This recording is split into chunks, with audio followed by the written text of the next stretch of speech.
Alors, bonsoir Dominique Sillon, OK. Oui. Et Martin Cloutier. Allô? Vous allez bien? Très bien, merci. D'abord, bonne fête. 25 ans d'humour, vous le célébrez? On commence notre 25e La année. 25e année. Ça va faire 25 ans, là, bien sonné l'été prochain, en août prochain. Wow, Ouais. quand même. Vous êtes sorti de l'école, vous vous êtes rencontrés à l'École nationale de l'humour Oui. en 93. En tout cas, vous avez Ouais. gradué en 93. Oui. Puis, par après, là, vous avez chacun continué vos petits chemins et tout. Vous êtes retournés chacun chez vos parents et c'est par la suite, ce que vous disiez auparavant dans les entrevues, que vous avez décidé de former un duo. Pourquoi avoir misé sur... alors qu'à cette époque-là, il n'y en avait pas beaucoup de duos d'humoristes. C'est un peu un hasard. Oui, c'est un peu par accident que c'est arrivé. En fait, on a décidé de commencer à travailler ensemble parce qu'on aimait beaucoup. On demandait à l'autre de regarder les textes parce qu'on écrivait des numéros solo. Fait qu'on demandait, tu peux regarder mes textes, peux-tu repasser dedans? Puis on aimait beaucoup l'humour de chacun. Puis à un moment donné, on s'est dit, pourquoi on s'associe pas pour faire 1 heure de spectacle? Parce que c'était plus facile d'avoir des contrats avec 1 heure de spectacle. Puis nous autres, en sortant de l'école, on avait seulement 20 minutes, une demi-heure de matériel. Puis, ça a été une révélation vraiment pour nous autres de jouer à deux de même. On n'avait pas envisagé ça du tout. Là. Il n'y a aucun moment, à part quand on a dit on va essayer ce numéro-là. Après ça, on a fait comme OK, my God, il faut que ça prenne plus de place. Puis ça en a pris jusqu'à temps que tous les numéros solo disparaissent. Ça a dû prendre 1 an avant qu'on enlève les numéros qu'on faisait chacun de notre côté. Puis, si je peux me permettre, votre longévité en tant qu'humoriste, là, c'est vraiment le fait que vous êtes très complice sur scène, vous êtes authentique, l'énergie aussi.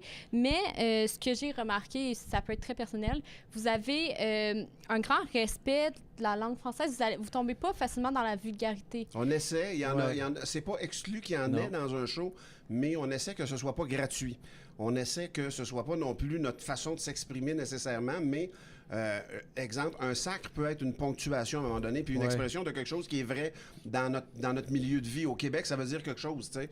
Et ça amplifie des fois une intention, une intensité, puis des fois c'est justifié. Quand c'est pas gratuit, il va en avoir un, mais il y en a pas 160 dans le show. Là, je vous donne le choix en 2 citations. OK. Pour que les gens comprennent un petit peu quel duo vous êtes. OK. Est-ce que la citation qui vous irait le mieux, c'est « Les contraires s'attirent » ou « Ce qui se ressemble s'assemble » ?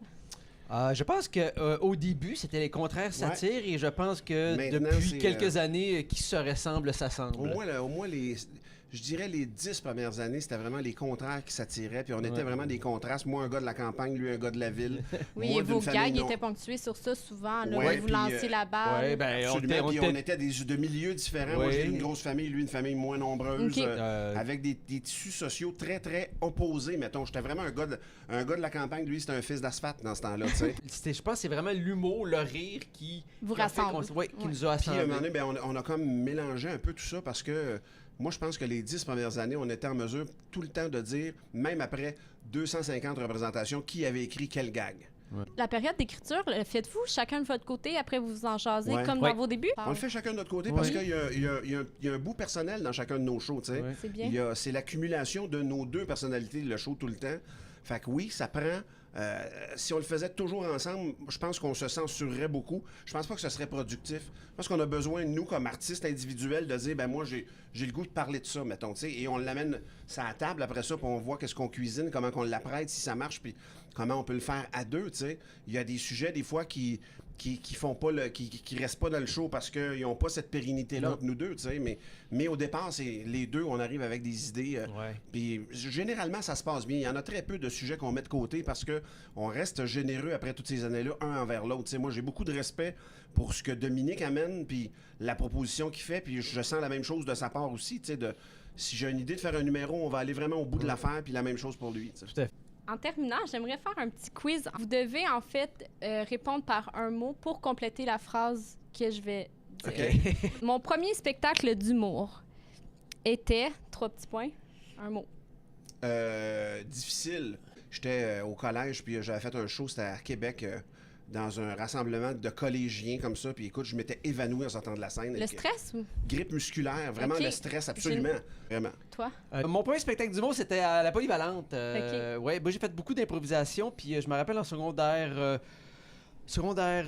1 ou secondaire 2, on m'a demandé de faire un petit numéro pour les étudiants qui allaient venir à la OK. Polyvalente l'année d'après, Oui. pour la première fois. Fait que j'avais fait un numéro sur un chapeau qui appartenait à ma mère, qui était invisible. Là. C'était... C'est ça, là. Ma plus grande fierté est, 3 petits points.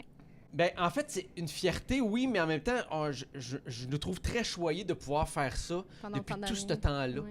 Que le public soit au rendez-vous encore après toutes ces années-là.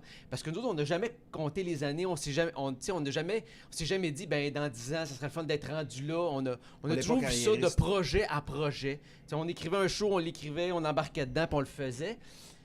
Mais, fait que aujourd'hui, dire qu'on entame nos 25 ans de duo, de pouvoir encore présenter des spectacles, ben ça, écoute, on se pince à tous les jours. Vraiment, on se sent extrêmement choyé.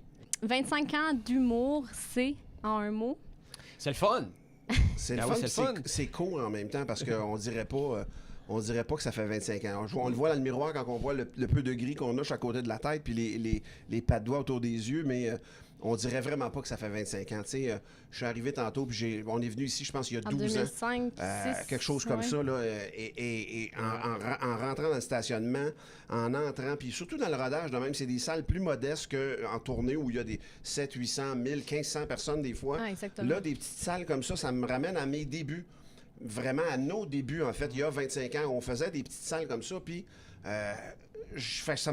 ça me laisse l'impression que ça fait pas 25 ans. Ça me laisse l'impression Oui, que c'est je suis ça. encore il y a 25 Le ans. souvenir tu sais. est quand même Ouais. assez frais. Ouais. Ben, merci d'avoir pris Merci le à temps. toi, C'est merci super à toi. intéressant. Merci.